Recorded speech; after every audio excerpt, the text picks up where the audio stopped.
Hello बच्चों, good morning. कैसे हो आप? आई होप आप सब बहुत अच्छे होंगे और अपने अपने घरों में सुरक्षित होंगे। आइए बच्चों, आज हम कक्षा 8 की हिंदी का पाठ 4 आपको पढ़ाने जा रहे हैं। पाठ का नाम है अपराजिता। यह पाठ एक ऐसी महिला की मार्मिक कथा है जो दिव्यांग हैं। इसमें विकलांग लिखा है, लेकिन अब हम इन्हें दिव्यांग बोलते हैं। जिसने अद्भुत धैर्य, दृढ़ इच्छा शक्ति और अनवरत साधन से अपने जीवन को सक्रिय और सफल बनाया है। विषम परिस्थितियों में वह साहसपूर्वक आगे बढ़ती रही, विजय प्राप्त करती रही तथा अपराजित जो कभी ना हारी बनी रही। अपराजित का अर्थ होता है जो कभी नहीं हारता। अब हम पाठ को आगे बढ़ाते हैं और आप अपने बुक की तरफ ध्यान दीजिए। कभी कभी अचानक ही विधाता हमें ऐसे विलक्षण व्यक्तित्व से मिला देता है जिसे देख स्वयं अपने जीवन की रिक्तता बहुत छोटी लगने लगती है। हमें लगता है कि भले ही उस अंतर्यामी ने हमें जीवन में कभी अकस्मात अकारण ही दंडित कर दिया हो, किंतु हमारे किसी अंग को हमसे विच्छिन्न कर हमें उसे वंचित तो नहीं किया। फिर भी हम में से कौन कौन ऐसा मानव है जो अपनी विपत्ति के कठिन क्षणों में विधाता को दोषी नहीं ठहराता। मैंने अभी पिछले ही महीने ऐसी अभिशप्त काया देखी जिसे विधाता ने कठोरतम दंड दिया है, किंतु वह उसे नतमस्तक आनंदी मुद्रा में झेल रही है, विधाता को कोसकर नहीं। इस पैराग्राफ का भावार्थ ये है कि हम दुखी होते हैं अगर हमको कोई वस्तु नहीं मिलती है, कोई परेशानी होती है, तो हम तुरंत ईश्वर को कोसने लगते हैं कि भगवान ने हमें ये नहीं दिया, सुख सुविधाएं नहीं दी, जो कुछ भी है।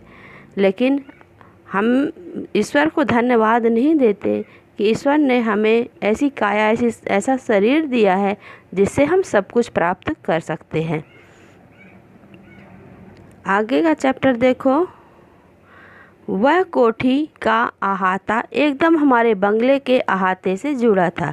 अपने शानदार कोठी में उसे पहली बार कार से उतरते देखा तो आश्चर्य से देखती ही रह गई। कार का द्वार खुला, एक प्रौढ़ा ने उतरकर पिछली सीट से एक व्हील चेयर निकालकर सामने रख दी और भीतर चली गई। दूसरे ही क्षण धीरे धीरे बिना किसी सहारे के कार से एक युवती ने अपने निर्जीव धड़ को बड़ी दक्षता से नीचे उतारा, फिर बैसाखियों से ही चेयर तक पहुंचकर उसमें बैठ गई और बड़ी तटस्थता से उसे स्वयं चलाती कोठी के भीतर चली गई।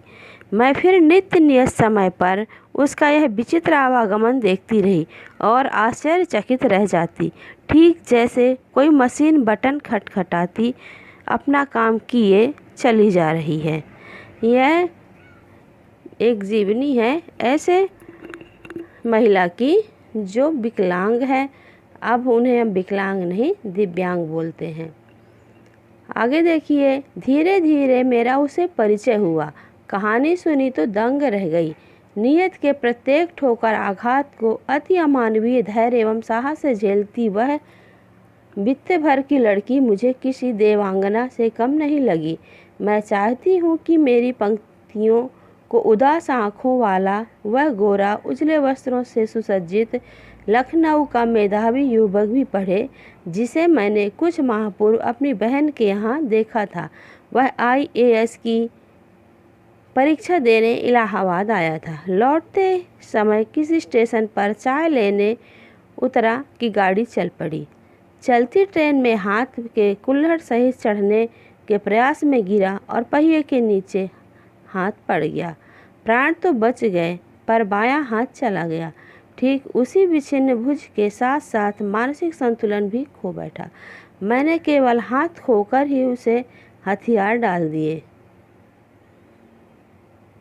इधर चंद्रा, जिसका निचला धड़ है निष्प्राण मांसपिंड मात्र, सदा उत्फुल्ल है, चेहरे पर विषाद की एक रेखा भी नहीं, बुद्धिदीप्त आँखों में अदम्य साहस, प्रतिपल प्रतिक्षण भरपूर उत्कट जिजीविषा और फिर कैसी कैसी महत्वाकांक्षाएं। इसमें लेखक ने दो लोगों का उदाहरण दिया है, जिसमें एक पुरुष है हट्टा कट्टा जवान जो अपने एक बाएं हाथ के चले जाने से अपना मानसिक संतुलन खो देता है, और दूसरी तरफ है चंद्रा जिसके शरीर का निचला धड़ निष्प्राण है, उसमें कोई जान नहीं है, लेकिन फिर भी वह सदा उत्साह से भरी होती है। उसके चेहरे पे विषाद की कोई रेखा नहीं होती, आँखों में उसके अदम्य साहस होता है, प्रतिफल भरपूर उसकी जीने की महत्वाकांक्षा होती है। आगे देखते हैं। मैडम, आप लखनऊ जाते ही क्या मुझे ड्रग रिसर्च सेंटर से पूछकर यह बताएंगी कि क्या वहां आने पर मेरे विषय माइक्रोबायोलॉजी से संबंधित कुछ सामग्री मिल सकेगी? मैडम, आप क्या कह रही थी? मैं आपके दामाद हवाई के ईस्ट वेस्ट सेंटर में हैं। क्या आप उन्हें मेरा बायोडाटा भेजकर कुछ पूछ सकेंगे कि मुझे वहाँ की कोई फेलोशिप मिल सकती है? यहाँ कभी सामान्य सी हड्डी टूटने पर या पैर में मोच आ जाने पर ही प्राण ऐसे कंठगत हो जाते हैं जैसे विपत्ति का आकाश ही सिर पर टूट पड़ा है। और इधर यह लड़की है कि पूरा निचला धड़ शून्य है, फिर भी बोटी फड़क रही है। आजकल वह IIT मद्रास, वर्तमान में चेन्नई में काम कर रही है। इसमें कवि लेखक ने बोला है, बता रहे हैं कि इतना होने पर भी उस लड़की में अदम्य साहस है, आगे बढ़ने की लगातार इच्छा है। वह किसी भी सूरत में अपने आप को कम नहीं समझती है और न हार मानने की स्थिति में है। जन्म के 8वें महीने में ही जिसकी गर्दन के नीचे का पूरा शरीर पोलियो से निर्जीव कर दिया हो, उसने किस अद्भुत साहस से नियत को अंगूठा दिखा अपनी थीसिस पर डायरेक्ट ली होगी। मैडम, मैं चाहती हूँ कोई मुझे सामान्य सा सहारा भी दे। आप तो देखती हैं मेरी माँ को मेरी कार चलानी पड़ती है। मैंने इसलिए एक ऐसी कार का नक्शा बना दिया जिससे मैं अपने पैरों के निर्जीव अस्तित्व को भी सजीव बना सकूं। यह देखिए, मैंने अपनी प्रयोगशाला में अपना संचालन कैसे सुगम बना लिया है। मैं अपना सारा काम अब स्वयं निपटा लेती हूँ। उसने मुझे तस्वीर दिखाई। समस्त सामग्री उसके हाथों की पहुँच तक ऐसी धरी थी कि निचला धड़ ऊपर उठाए बिना ही वह मनचाही सामग्री मेज पर से कार से उतार सकती थी। किंतु उसकी आज की इस पटुता के पीछे है एक सुदीर्घ कठिन अभ्यास की यातनाप्रद भूमिका।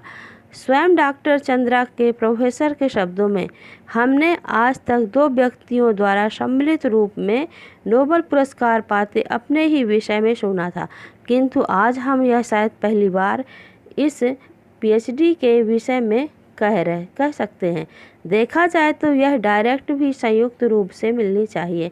डॉक्टर चंद्रा और उनकी अद्भुत साहसी जननी श्रीमती T सुब्रमण्यम को। 25 वर्ष तक इस सहिष्णु महिला ने पुत्री के साथ साथ कैसी कठिन साधना की और इस साधना का सुखद अंत हुआ 1976 में, जब डॉक्टर चंद्रा को डायरेक्टर मिली माइक्रोबायोलॉजी में डॉक्टरेट मिली माइक्रोबायोलॉजी में। अपंग स्त्री पुरुषों में इस विषय में डॉक्टरेट पाने वाली डॉक्टर चंद्रा प्रथम भारतीय हैं। जब इसे सामान्य ज्वर के चौथे दिन पक्षपात हुआ तो गर्दन के नीचे इनका सर्वांग अचल हो गया। भयभीत होकर हमने इसे बड़े से बड़े डॉक्टर को दिखाया। सबने एक स्वर में कहा, आप व्यर्थ पैसा बर्बाद मत कीजिए, आपकी पुत्री जीवन भर गर्दन ही हिला सकती है। उनकी माँ के शब्द हैं कि जब ये 4 दिन की थी उसी समय इसको ज्वर का पक्षपात हुआ और इसके गर्दन के नीचे का पूरा शरीर अचल हो गया, पैरालाइज हो गया। भयभीत होकर इनके पेरेंट्स ने इन्हें डॉक्टरों को दिखाया, लेकिन सभी डॉक्टरों का यही कहना था कि आप पैसा बर्बाद मत करो, आपकी बेटी हमेशा ऐसे ही रहेगी। आगे देखते हैं। संसार की कोई भी शक्ति इसे रोग मुक्त नहीं कर सकती। डॉक्टर कहते थे कि संसार की कोई भी शक्ति इन्हें इस रोग से मुक्त नहीं कर सकती। सहसा श्रीमती सुब्रमण्यम का कंठ अवरुद्ध हो गया। फिर वे धीमे स्वर में मुझे बताने लगी, मेरे गर्भ में तब इसका छोटा भाई आ गया था। इसके भयानक अभिशाप के बावजूद मैंने कभी विधाता से यह नहीं कहा कि हे प्रभु इसे उठा लो, इसके इस जीवन से तो मौत भली थी। मैं निरंतर इसके जीवन की भीख मांगती रही, केवल सिर हिलाकर यह इधर उधर देख सकती थी, न हाथों में गति न पैरों में। फिर भी मैंने आशा नहीं छोड़ी। यह एक आर्थोपेडिक सर्जन की बड़ी ख्याति सुनी थी, वहाँ ले गई। इनकी माँ ने इनके लिए कितने कठिन संघर्ष किए वो इन्होंने इसमें बयां किया है कि एक बेटी विकलांग थी, उसके बाद भी इन्होंने हार नहीं मानी और ना ही ईश्वर को कोसा और इनके सलामती के लिए हमेशा ईश्वर से भीख मांगती रही। 1 वर्ष तक कष्ट साध्य उपचार चला और एक दिन स्वयं ही इसकी ऊपरी धड़ में गति आ गई। हाथ हिलने लगे, नन्ही उंगलियां मुझे बुलाने लगी। निर्जीव धड़ को मैंने सहारा देकर बैठाना सिखाया। 5 वर्ष की हुई तो मैं इसकी स्कूल बनी। मेधावी पुत्र की विलक्षण बुद्धि ने मुझे फिर चमत्कृत कर दिया। सरस्वती स्वयं ही जैसे आकर जिह्वाग्र पर बैठ गई थी। बेंगलोर के प्रसिद्ध माउंट कार्मेल में उसे प्रवेश दिलाने में मुझे कॉन्वेंट द्वार पर लगभग धरना ही देना पड़ा। उनकी माँ का कहना है कि धीरे धीरे इसका इलाज चलता रहा और एक दिन अचानक ही इसके शरीर का ऊपरी धड़ में गति दिखाई दी। इसकी छोटी छोटी उंगलियां अपनी माँ को बुलाने लगीं और इसके शरीर में ऊपरी भाग में जान आ गई। और इनकी चंद्रा की विलक्षण प्रतिभा थी जो इनकी माँ को बहुत अधिक प्रभावित की। इसलिए इन्होंने इनको बेंगलोर के convent school mount Carmel school में इनको दाखिला दिलवाया। नहीं मिसेस सुब्रमण्यम, मदर ने कहा, हमें आपसे पूरी सहानुभूति है, पर आप ही सोचिए आपकी पुत्री की चेयर लेकर कौन पूरे क्लास पे घुमाता फिरेगा। स्कूल की प्रिंसिपल ने इनसे बोला सुब्रमण्यम माँ से कि आपकी बेटी विकलांग हैं और हम इनकी कोई ऐसी मदद नहीं कर पाएंगे। माँ ने बोला, आप चिंता ना करें मदर, मैं हमेशा उसके साथ रहूँगी। और फिर पूरी कक्षाओं में अपंग पुत्र की कुर्सी की परिक्रमा में स्वयं कराती। वे पीरियड दर पीरियड उसके पीछे पीछे खड़ी रहती। प्रत्येक परीक्षा में सर्वोच्च स्थान प्राप्त कर चंद्रा ने स्वर्ण पदक जीते। BSc किया, प्राणी शास्त्र में MSc में प्रथम स्थान प्राप्त किया और बेंगलोर में प्रख्यात इंस्टीट्यूट ऑफ साइंस में अपने लिए स्पेशल सीटर जीत की। केवल अपनी माँ निष्ठा, धैर्य एवं साहस से 5 वर्ष तक प्रोफेसर सेठना के निर्देशन में शोध कार्य किया। इसी बीच माता पिता ने पेंसिल्वानिया से चेयर मंगवा दी, जिसे डॉक्टर चंद्रा स्वयं चलाती हुई पूरी प्रयोगशाला में बड़ी सुगमता से घूम सकती थी। लेदर जैकेट के कठिन जिरह बख्तर में कसी उस हंसमुख लड़की को देख मुझे युद्ध क्षेत्र में डटे राणा सांगा का ही स्मरण हो आता था। छत बिछे शरीर में असंख्य घाव, आभा मंडित भव्य मुद्रा। मैडम, आप तो लिखती हैं, मेरी ये कविताएं देखिए, कुछ दम है क्या इनमें। मैंने जब वे कविताएं देखी तो आंखें भर आई। जो उदासी उसके चेहरे पर कभी नहीं आ पाई थी, वह अनजाने ही उस कविता में झलक आई। फिर उसके अपनी कढ़ाई बुनाई के सुंदर नमूने दिखाए। लड़की के दोनों हाथ जैसे दोनों पैरों का काम भी करते हों, निरंतर मशीनी खटखट में चलते रहते। जर्मन भाषा में माता पुत्री दोनों ने मैक्स मूलर भवन से विशेष योग्यता सहित परीक्षा उत्तीर्ण की। गर्ल गाइड में राष्ट्रपति का स्वर्ण कार्ड पाने वाली वह प्रथम अपंग महिला बालिका थी। यही नहीं, भारतीय एवं पाश्चात्य संगीत दोनों में उसकी समान रुचि थी। अपने एल्बम को अपनी निर्जीव टांगों पर रखकर वह मुझे अपने चित्र दिखाने लगी। पुरस्कार ग्रहण करते डॉक्टर चंद्रा प्रधानमंत्री के साथ मुस्कुराती खड़ी, डॉक्टर चंद्रा राष्ट्रपति को सलामी देती, बालिका चंद्रा और व्हील चेयर में लेदर जैकेट में जकड़ी वैशाखियों का सहारा लेकर अपनी डॉक्टरेट ग्रहण करती डॉक्टर चंद्रा।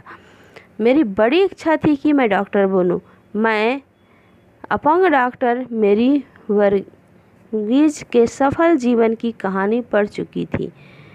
परीक्षा में सर्वोच्च स्थान प्राप्त करने पर भी मुझे मेडिकल में प्रवेश नहीं मिला। कहा गया मेरा निचला धड़ निर्जीव है, सफल शल्य चिकित्सक नहीं बन पाऊंगी। किंतु डॉक्टर चंद्रा के प्रोफेसर के शब्दों में उन्होंने कहा है, मुझे यह कहने में रंच मात्र भी हिचकिचाहट नहीं होती कि डॉक्टर चंद्रा ने विज्ञान की प्रगति में महान योगदान दिया है। चिकित्सा ने जो खोया वह विज्ञान ने पाया है। चंद्रा के एल्बम के अंतिम पृष्ठ पर उनकी जननी का बड़ा सा चित्र, जिसमें वे जेसी बंगलौर द्वारा प्रदत्त एक विशिष्ट पुरस्कार ग्रहण कर रही हैं, वीर जननी का पुरस्कार। बहुत बड़ी बड़ी उदास आंखें, जिनमें माँ की व्यथा भी है और पुत्री की भी। अपने सारे सुख त्याग कर नित्य छाया बनी पुत्री की पहिया लगी कुर्सी के पीछे चक्र सी घूमती जननी, नाक के दोनों ओर हीरे की दो जगमगाती लौंगे, अधरों पर विजय का उल्लास, जूड़े पे पुष्पवेणी। मेरे कानों में उस अद्भुत साहसी जननी शारदा सुब्रमण्यम के शब्द अभी भी गूंज रहे हैं। ईश्वर सब द्वार एक साथ बंद नहीं करता, यदि एक द्वार बंद करता भी है तो दूसरे द्वार खोल भी देता है। ये थी डॉक्टर चंद्रा की कहानी, जिसमें अदम्य साहस और इच्छा शक्ति का अद्भुत सम्मिलन है। ठीक है बच्चों, इस कहानी से शायद आपको बहुत अच्छी शिक्षा मिली होगी। अब इसके आगे का हम नेक्स्ट वीडियो में अपलोड करेंगे। आप इस चैनल को, इस वीडियो को सब्सक्राइब करें, लाइक करें और शेयर करें। धन्यवाद।